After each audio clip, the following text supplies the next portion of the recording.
Now today we're going to be talking about boutique brands and what do they have to offer, and not only boutique brands in general, but a specific brand called Chapter 2.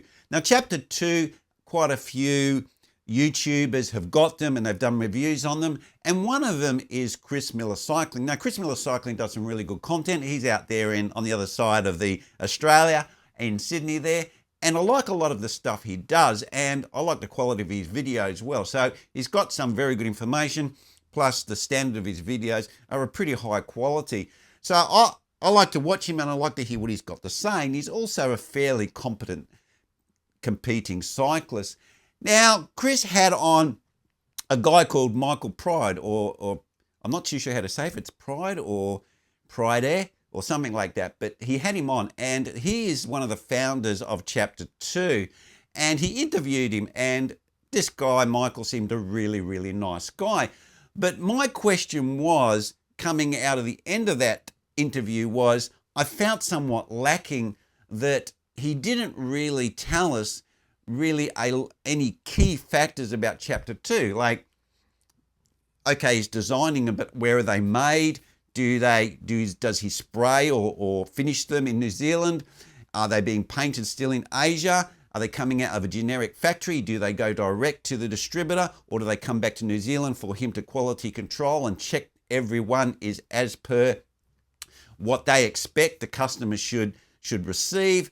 He didn't really talk much about what his product has to offer. He talked a lot in general about designs and what the costs were. Now, at the end of the day, we as consumers, we don't really care about that. We know what the trends are. We all hear about the drop seat stays and integrated wiring systems and the aero designs. So everyone's offering that. But what we want to know from Chapter 2 is, why should I put my hand in my pocket and buy this boutique product rather than anyone else? And he kind of danced around that somewhat. So I felt a little bit lacking from Micheal and what he was putting out. And I also didn't get any information about his relationship with the F1 yachting industry that they have in New Zealand. He referenced this in the interview. They also reference it on their website. But what's the involvement with the technology that comes out of the F1 yachting industry that's very big in New Zealand? How is that being applied to his bikes? Does he employ someone? Does he get a contractor in from that industry? Are they working with him? Does he use some of the design parameters that you use on yachts in his bikes? What is that association? And that information was very, very lacking. So let's roll an intro and let's have a little bit of a look at what does Chapter 2 actually offer. And I'm going to compare it to what Bastion Cycles offer, which is another boutique brand that's in the Australasian area, and they operate out of Melbourne.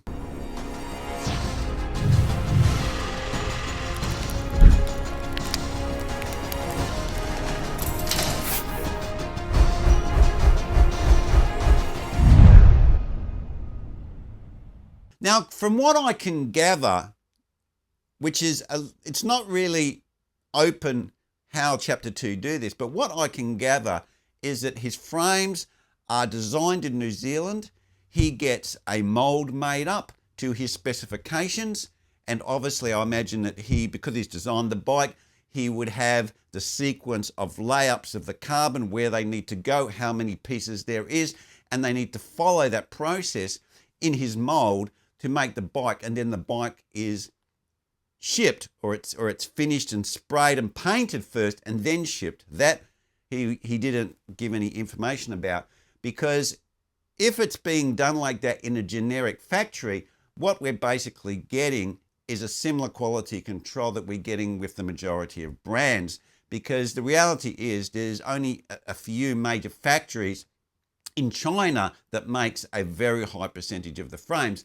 And if his bike is coming out of the same factory, it's being QC'd by exactly the same people, it's being made by the same hands, then really, yes, the design's different, but it's pretty much coming out, it's coming from the same source. So what is different about that, the Chapter 2 are offering? And I can't see any difference he's offering at all. It's like we're getting the same quality control, we're getting the bike from the same people, from the same carbon, the same resins, everything's the same. The only thing that is different is his design, which brings me to the depth of his design. Now, he does mention that he worked alongside some bike designers for some years, but his original training is in architecture. Now, architecture really isn't structural engineering, which is what you need to make a bike. It's architectural.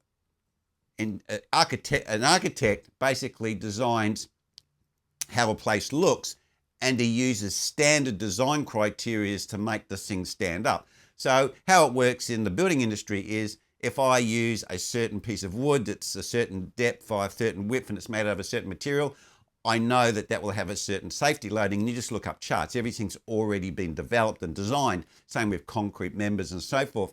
So you don't really design it from scratch.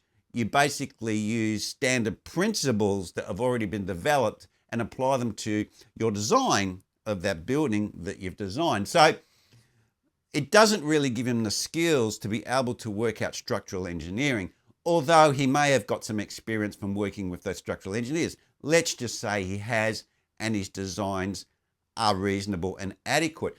But he won't have the depth that some of the other people in industry, that with some of the bigger names that may have experience of designing bikes over decades rather than over only years, which their company's been going since 2017. So that's only about 5 years experience or in the industry that they've had.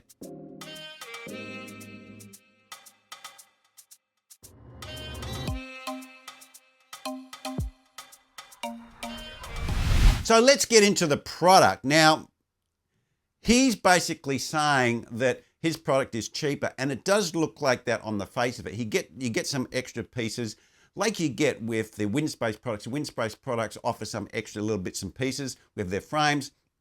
So you're getting a few extra things than you get with some of the big brands. And also he's comparing his brand with the top level Specialized, Trek, so forth. And he's saying that his bike is significantly cheaper, which it appears it is. It's probably about 70%, maybe 60 to 70% of the price of the top end brands. But of course, those brands have a better name because they're involved in the Pro Tour and so forth. So people, if you talk about a bicycle, the names that come to hand are like Trek and Specialized, Pinarello, Colnago, those big names, whilst no one is not on their lips, Chapter 2. So really you can't price your product the same as that. It's like, you know, a Lada compared to a BMW. A BMW has a name and you're going to pay a premium for that. Whether it's a better car or not is arguable. So he can't really price it the same, even though he's comparing it the same. He's saying that his product is cheaper. 100% he's correct in stating that. Okay, now let's just compare his Chapter 2 product, which is a frame only. Okay, it's not a complete bike. You don't go to the store and buy, you can't just walk in and go, oh, there's a Chapter 2, I'm just going to buy it. That's model XYZ, and I can get it in 105, Ultegra, whatever, like you get with most of the brands. You have to spec what you want put on the bike.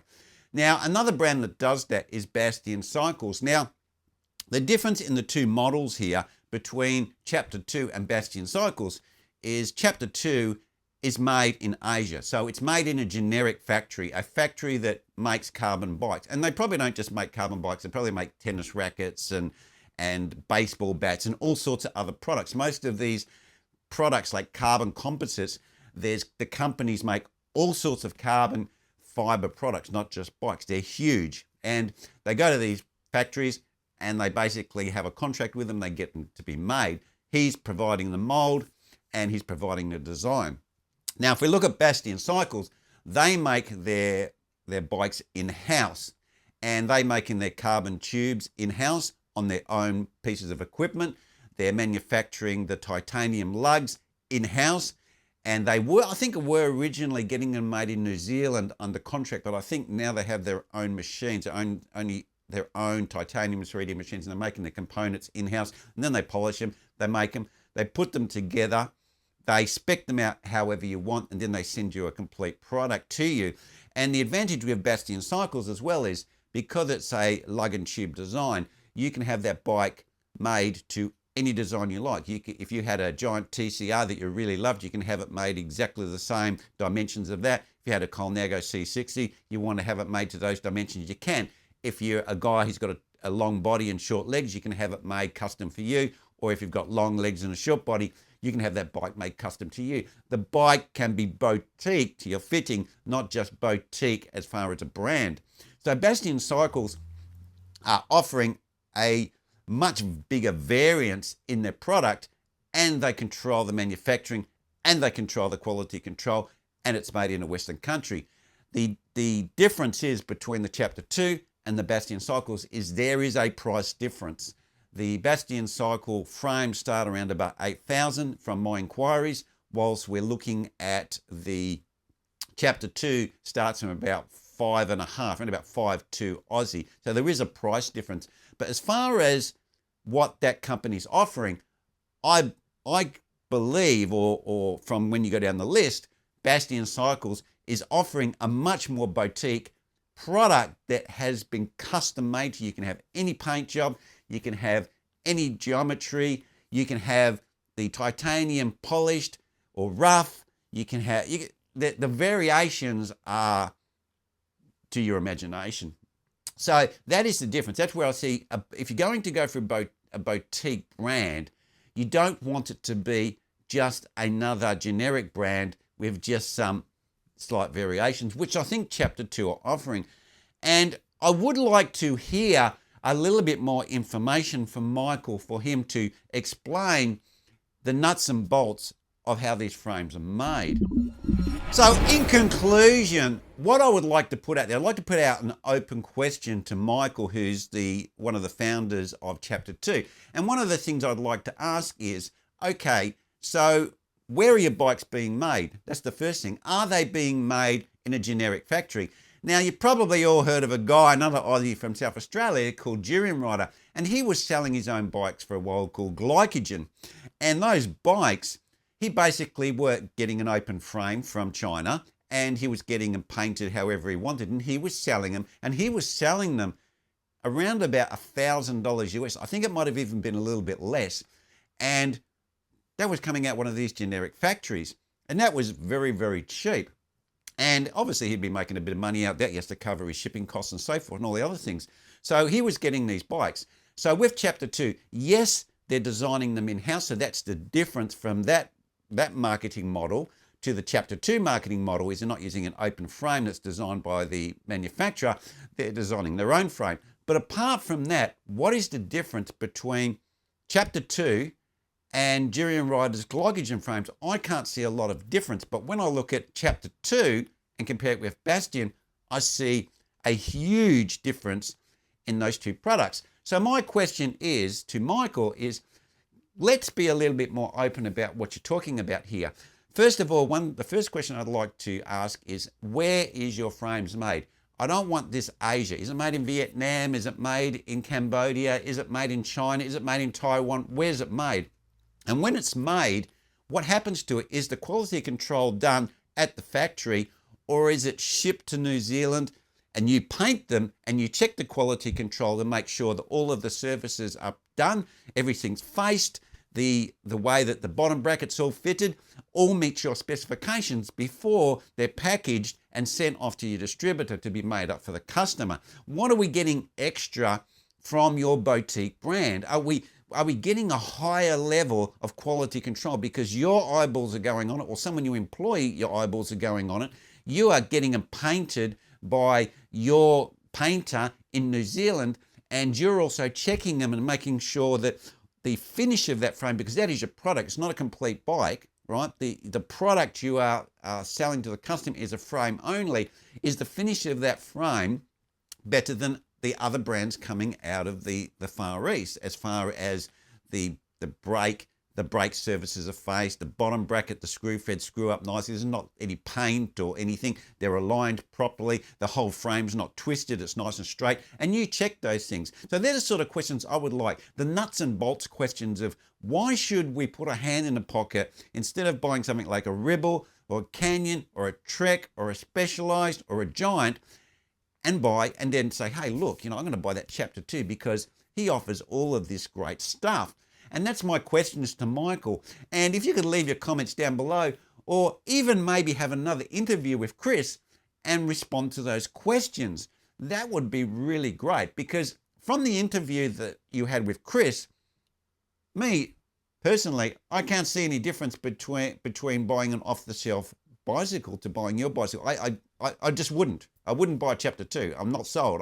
I can't see the benefit. Whilst if I went to something like Bastion Cycles, which I quite like, because they give you such a huge range of options that you can't get with off-the-shelf bikes, I would go and buy them.